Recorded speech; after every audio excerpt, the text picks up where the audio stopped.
Hi guys, welcome back to the channel. FPL Consult here, and today we're going to do the Gameweek 36 team selection video. So I'm going to apologize for the late upload, and that's because a lot of the material that I've wanted to put out in this video really required all the matches in Europe to be played, and for me to get a better idea of the players and the minutes that they're getting, so that we can kind of predict who is going to start in game week 36, because that probably is what's on our minds right now, right? And that was what was on my mind, and that's what I want to put into this video, right?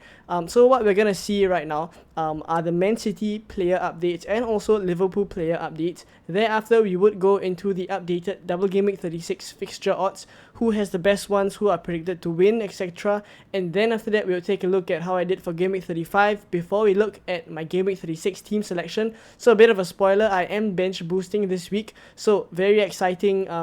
The changes that I'll be making will have to really improve my team so that I can maximize this bench boost, right? So let's take a look later on the changes that I'll be making. But for now, as always, I hope this video is useful for you guys, and if you do enjoy it, please help me out and leave a like, subscribe if you are new around here, and let's get on with the video.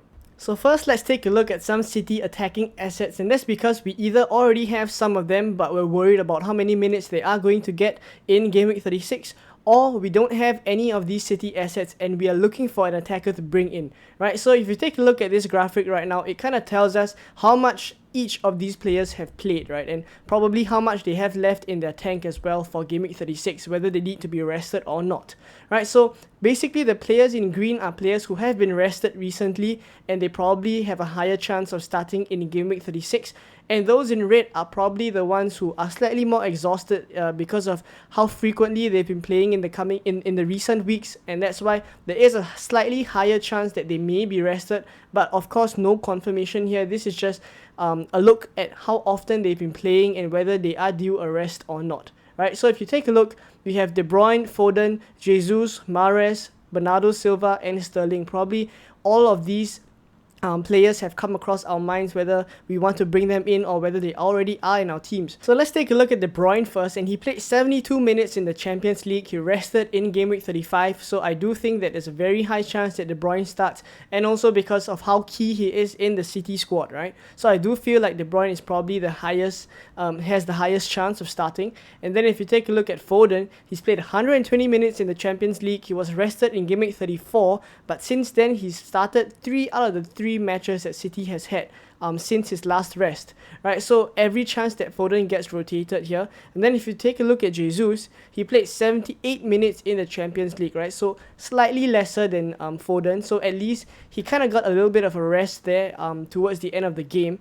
And also on top of that, he was rested in game week 33, but since then he also has started 4 out of the 4 matches that City have had since his last rest. So I do feel like there is a chance that Jesus gets rested, but even so, given his minutes and how frequently he's played, I think his form and also how City need this player in the number 9 spot, because the players that they recently have played in this number 9 spot are either Foden or Jesus. And if Foden is due a rest, which is more likely to me that he is due a rest than Jesus, then every chance that Jesus, who kind of got a little bit of a rest in the Champions League and he didn't play 120 minutes, he can actually start in that number 9 spot for City as well. So I do feel like out of the two, Foden probably has a higher chance of being rested, and Jesus probably would start the next game, right? This is obviously just my predictions. And then if you take a look at Mahrez, he's played 85 minutes in the Champions League. He rested in game week 35 as well.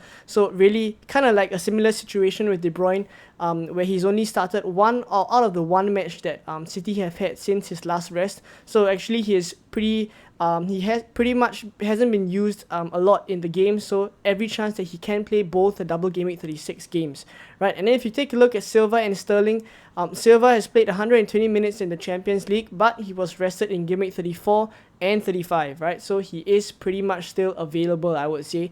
And then if you take a look at Sterling, he is someone that was, really not used a lot in the Champions League, but in the Premier League, he probably has started a lot more for City. So I do feel like Sterling probably has a good chance of starting both games in the Premier League for game week 36 as well, right? So if you take a look, out of all these assets, I would say that the only one that stands out to me as someone who is really at a high risk of being rested is Foden, right?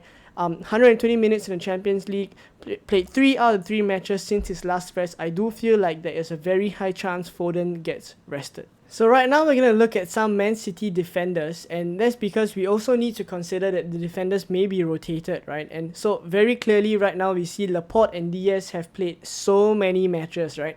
Laporte and Diaz have both played 120 minutes in the Champions League, and also since their last rest, they've started every single game. So really, I do feel like Laporte and Diaz are actually due a rest, but even so, because City are currently lacking some centre-backs, right? Yes, Ake has recently returned. John Stones is still kind of nursing a little bit of an injury. So I do feel like even though they've played a lot, they still do have to start both games in Game Week 36. So even though they are probably at a high risk of being rotated, I still do feel like they have to start both games, right? And then if you take a look at Cancelo and Walker, I do feel like Cancelo, because he was rested in the first leg of the semi-final for Man City's Champions League tie against Real Madrid.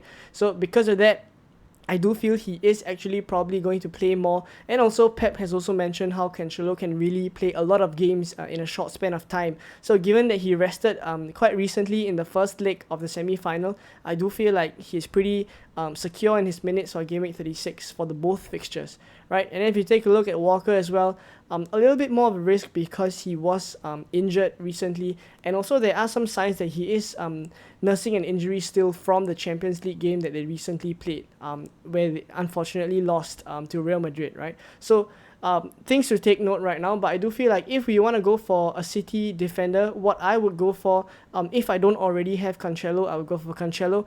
If not, if I want to double up, I'll probably go for Laporte as my second City defender. Right, so now we're going to take a look at some Liverpool player updates, right? So similar to the Man City ones, there is every chance that some Liverpool players get rotated. So probably not Salah and Trent, because we all know they got rested in Game Week 35, right? And even though Salah played just 20 minutes at the end of the Game Week 35 game, I do feel like because he got that rest, he's probably going to start both double Game Week 36 games. So once again, Trent and Salah, less of a risk. But if you take a look at Robertson, and you look at how often he's played, really, I do feel like he is due for a rest, right? But the question is, when would that rest come? Would it come in Game Week 36, right? So he's played 81 minutes in the Champions League. He got subbed off for Tsimikas. A little bit of a rest there for him, I would say. But if you take a look, he was rested. The last rest he got was in the quarterfinals, second leg of the Champions League. That's really long ago. And since then, Liverpool have had 6 matches, and he started all 6 of these matches and played all the way till the end. Right, so a lot of minutes that he's played. And also in the recent Game Week 35, where Trent got a rest, Robertson didn't get a rest. So could it be possible that Robertson gets rested in one of the Game Week 36 games? Every possibility of that. So I do feel like out of these 4 players here, Robertson is the one highest at highest risk. And then lastly, for Luis Diaz, I do feel like he probably is someone with a very low chance of being rotated, but the question more is whether he will start. And given that he played really well in the Champions League, I do think he probably start. And if you take a look at his minutes as well, he hasn't been played a lot, because we all know he's been rotated quite often with Jota. So I do feel like because Diaz has performed really well in the Champions League, there's every chance that Klopp would play him for both the double Game Week 36 games as well, right? So in terms of Liverpool players, out of these 4, Robertson would probably be the one at highest risk.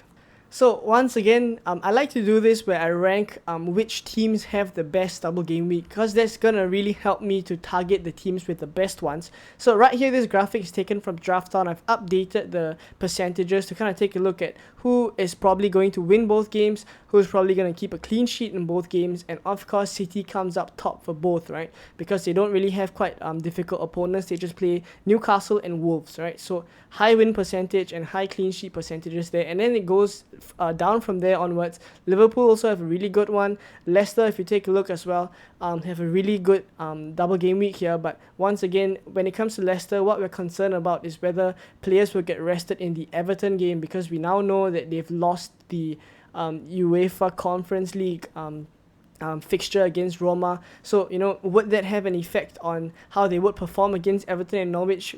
We'll have to see. But of course, on paper, they look really good playing Everton and Norwich both at home, right? And then if you take a look at Chelsea as well, Wolves and Leeds, so definitely high clean sheet percentages and high win percentages there. But from there, we take a look, Arsenal has a slightly tougher one where they play Tottenham in their second fixture, but in the Leeds fixture, they blow Leeds away, right? 64% win percentage, 35% chance of clean sheet. So I think we would want to capitalize on this Leeds home game, and also we do have to consider Arsenal's position where they are fighting for top 4 as well, right? So every chance they go all out, and especially that crunch clash against Tottenham, who are the ones who are competing with them for the 4th spot, right? So I do feel like Arsenal assets are good ones to target in this game week, so players like Saka and Nketiah, etc., right?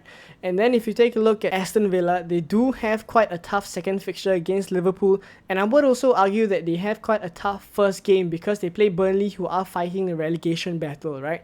And then there's Tottenham, who play Liverpool and Arsenal, and further below that there's Watford, Everton, Norwich, and at the bottom obviously Leeds and Wolves because they both play tough teams, right?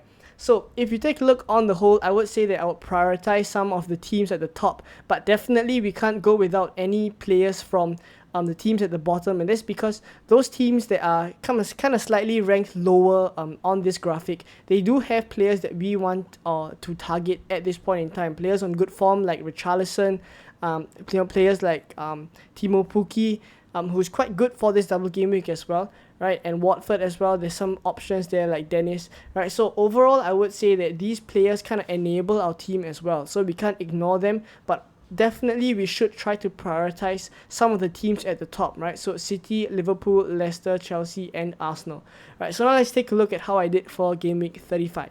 So this is how I did for game week 35, right? Not that great a performance from my team, and that's because a lot of the players that I had in this squad, they really didn't perform, right? So if you take a look, Mount and Havertz and James, right, I tripled on Chelsea and they lost to Everton, right? And also I played Foster, who kind of blew his clean sheet in the last 10 minutes, right? And then if you take a look, Pukki and Dennis also didn't return, right? Salah as captain also only came on the 70th minute for a 1-pointer, right? So if you take a look on the whole, really not much from my team. So not too pleased with that, but I'm kind of stuck with this team, and that's because I'm planning to bench boost in game week 36. So this team actually looks really good for a bench boost 36, but unfortunately it just could not tide me through game week 35. So I kind of dropped about 20,000 places on the overall ranking. So I am currently sitting at 144k. So hopefully in game week 36, when I bench boost, I can kind of bring my team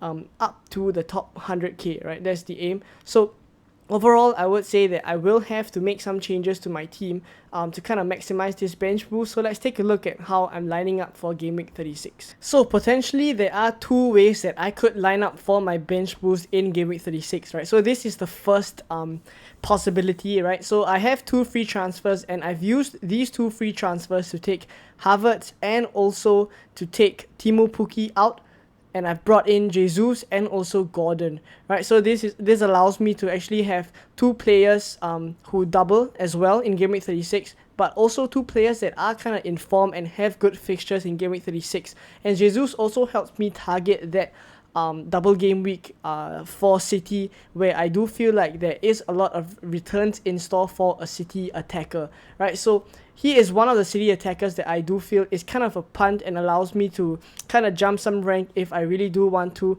And also I am a little bit afraid of De Bruyne, because if I don't have him in my team, and he is predicted to perform really well, but if I don't have him in my team, the other players that I have would have to be able to cover the points that he is going to get, right? So on the whole, if I take a look at this team, I actually think that it is good enough, strong enough to deal with not having players like De Bruyne, and also not having players like Son, right? Where a lot of people have Son. Son has a tough double game week, but there is also a chance that he does return, right? So, but if I take a look on the whole, this team is pretty strong, right? Schmeichel and Foster in goal. I have Big at the back, right? And the only person or player that I probably don't have is Robertson, but I do feel like Robertson could be rested in game week 36, so Van Dijk may seem like the better option as well. And then if you take a look in the midfield, quite a strong midfield. Mount, there's a chance that he may be rotated in the second game, but even so, I do feel like him playing against Wolves at home, with Chelsea really needing wins now, I do feel like there is a chance of returns for him. He's on set pieces as well, right? So good chance there. And then if you take a look at the rest of the team, there's also Richarlison and Jesus in the front two of my starting 11, right? So Richarlison and Jesus are both really on good form right now, and they have good fixtures, right? And if you take a look on the bench, I have Gordon, Dennis, and Dewsbury Hall. All of them, I do feel, they are starters, right? But all of them, I do feel, have a very good chance of starting, because if you take a look at their fixtures, there's Leicester, Watford for Gordon, there's Crystal Palace and Everton for Dennis, and there's also Everton and Norwich for Dewsbury Hall, right? So really, I do feel like this is quite a strong team, and every chance that I could go into this double game week 36 bench boost with this team. Right, so let's take a look at the second option that I could have, another way that I can use these 2 free transfers that I have. So this is another alternative that I am toying with, but it does involve me taking a -4. So I've made 3 changes, and I've done Van Dijk down to Matip, and I've also swapped both the Chelsea attackers, right? So I've gone for Mount and Havertz both out, and I've brought in Gordon and De Bruyne, right? So obviously this allows me to have De Bruyne because I've downgraded Van Dijk to Matip, but I've taken a -4 for this. So really the question at the end of the day for me is bringing De Bruyne in over Jesus worth their -4, right? Because I can do Jesus in for free, right? So I really have to ask myself this question: would you guys do it? Right? Let me know down in the comments whether you like the first alternative or the second alternative, which is on the screen right now.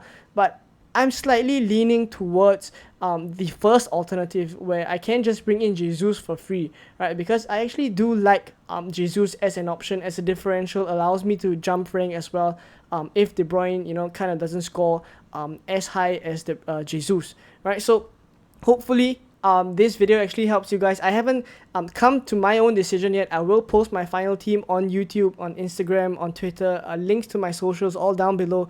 But really, this is a massive decision I have to make by the deadline. So hopefully by then I get some inspiration. But for now, I hope this video helps you guys. I hope this was useful. If you did enjoy it, please help me out and leave a like, subscribe if you are new around here. All the best for Double Game Week 36, and I'll see you guys in another video. Bye bye.